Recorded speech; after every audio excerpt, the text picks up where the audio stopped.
안녕하세요. 김덕영 목사입니다. 오늘은 3월 4일 금요일입니다. 오늘 하루도 하나님과 동행함으로 영육 모두 강건하시길 바랍니다. 자, 오늘 우리가 나눌 말씀은 레위기 4장 1절로 7절, 레위기 4장 1절로 7절입니다. 제가 읽겠습니다. 여호와께서 모세에게 말씀하여 이르시되 이스라엘 자손에게 말하여 이르라. 누구든지 여호와의 계명 중 하나라도 그릇 범하였으되 만일 기름 부음을 받은 제사장이 범죄하여 백성의 허물이 되었으면 그가 범한 죄로 말미암아 흠없는 숫송아지로 속죄 제물을 삼아 여호와께 드릴지니 그 숫송아지를 회막문 여호와 앞으로 끌어다가 그 숫송아지의 머리에 안수하고 그것을 여호와 앞에서 잡을 것이요 기름 부음을 받은 제사장은 그 숫송아지의 피를 가지고 회막에 들어가서 그 제사장이 손가락이 그 피를 찍어 여호와 앞 곧 성소의 휘장 앞에 7번 뿌릴 것이며 제사장은 또 그 피를 여호와 앞 곧 회막 안 향단 뿔들에 바르고 그 송아지의 피 전부를 회막문 앞 번제단 밑에 쏟을 것이며. 아멘. 하나님의 말씀입니다.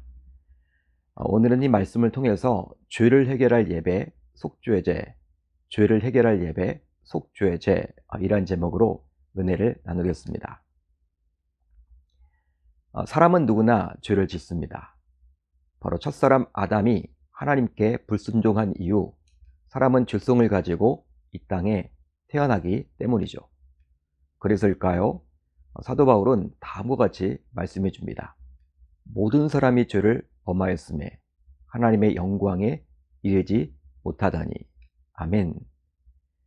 실제 어떤 사람들은 스스로 의인이라고 여기며 자신은 죄인이 아니라고 여기곤 합니다. 바로 자기 자신이 도덕적이고 윤리적인 사람이라고 여기기 때문이죠. 하지만 바울의 권면과도 같이 모든 사람은 크고 작든 죄를 짓고 살아갑니다.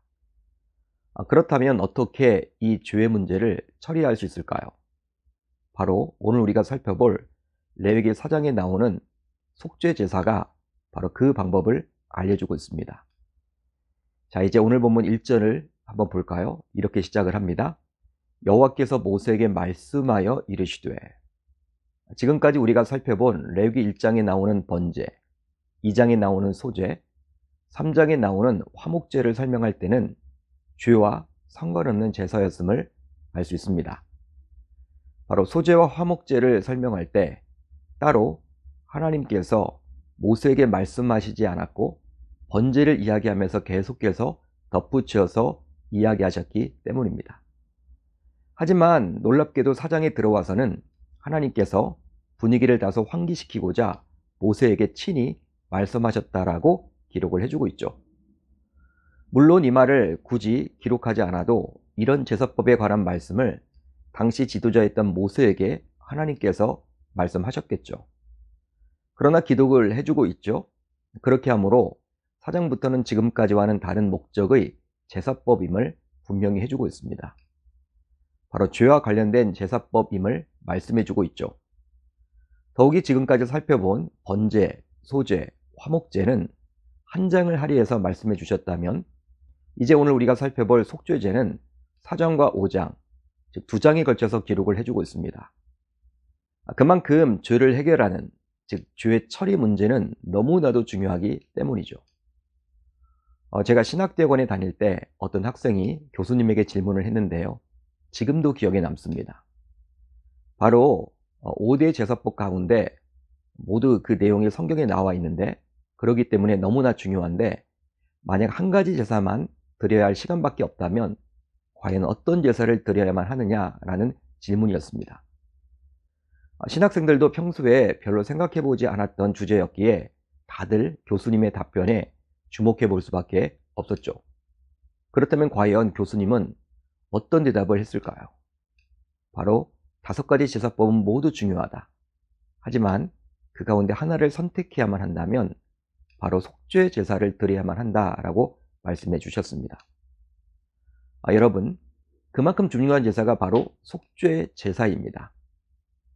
그 이유는 바로 죄의 문제를 처리하지 못하게 되면 인간은 하나님께 다가갈 수가 없기 때문이죠.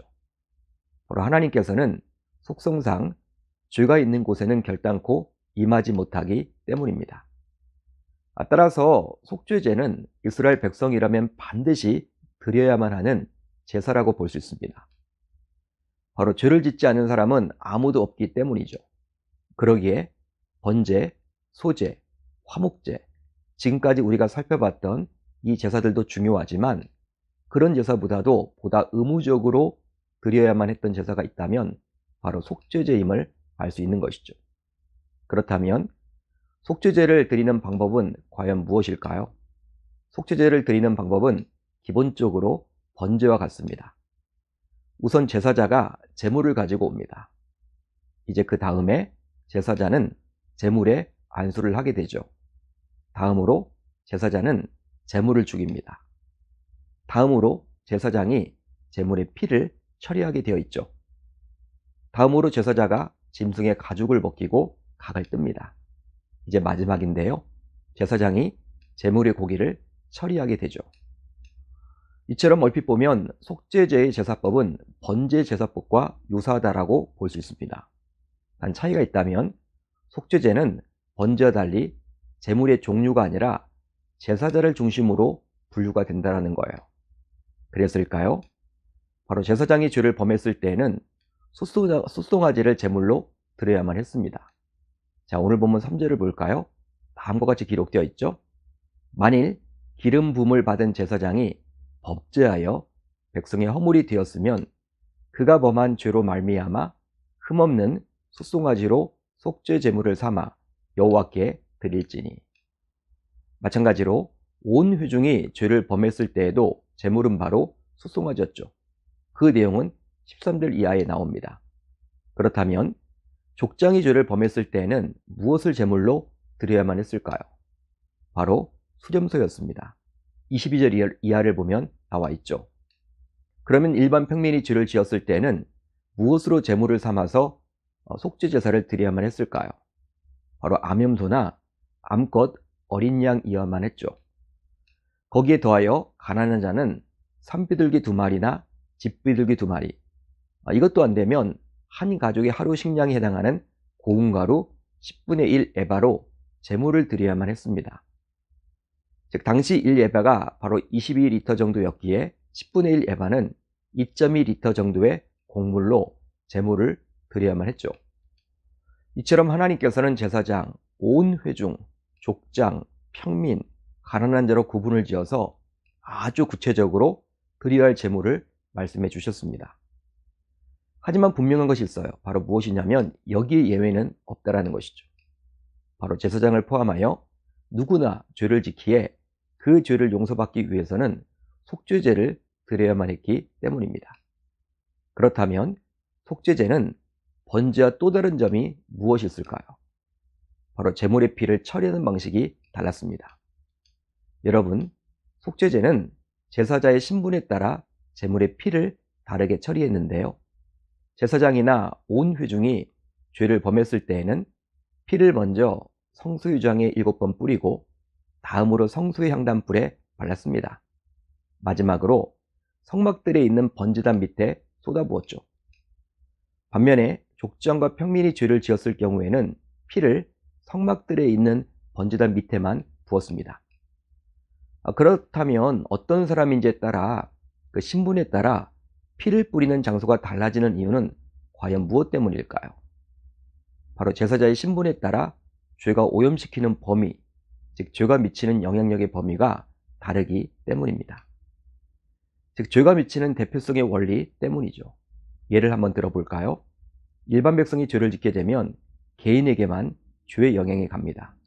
하지만 족장이 죄를 짓게 되면 부족 전체에게 영향이 미치게 되고, 만약 대제사장이 죄를 짓게 되면 온 백성에게 영향이 가게 되어 있죠. 그러기에 제물의 피를 뿌리는 장소가 달랐던 것입니다. 그런데요, 속죄 제물의 피를 처리하는 방식에 따라 속죄 제물의 고기 처리도 달라졌습니다. 즉 제사장이나 온 회중이 죄를 지었을 경우에는 고기를 제사장이 먹을 수가 없었죠. 왜냐하면 진영 바깥 재버리는 곳인 정결한 곳에서 모두 불태워야 했기 때문입니다. 하지만 족장과 평민이 지은 죄의 경우에는 제물의 고기를 성소에서 제사장들이 먹을 수가 있었죠. 그렇다면 신약시대를 살고 있는 우리에게 속죄제는 과연 어떤 의미가 있는 것일까요? 바로 속죄제는 그리스도의 죽음이 우리 죄를 씻어준다는 것을 예표하는 제사입니다.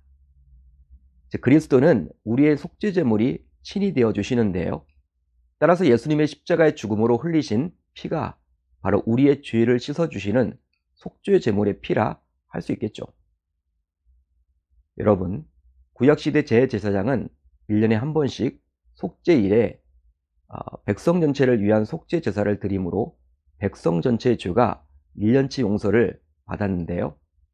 하지만 예수님은 영원히 단번에 우리를 대신해서 속죄 제물이 친히 되어 주심으로써 예수님을 믿는 모든 사람들의 죄를 영원히 씻어 주셨습니다. 한마디로 예수님이 속죄제의 제물이 친히 되어 영원히 단번에 흘리신 피는 신자들의 과거, 현재, 미래의 모든 죄를 영원히 용서해 주신다는 것이죠.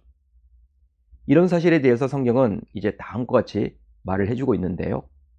베드로전서 1장 18절로 19절을 볼까요? 다음과 같이 기록되어 있습니다.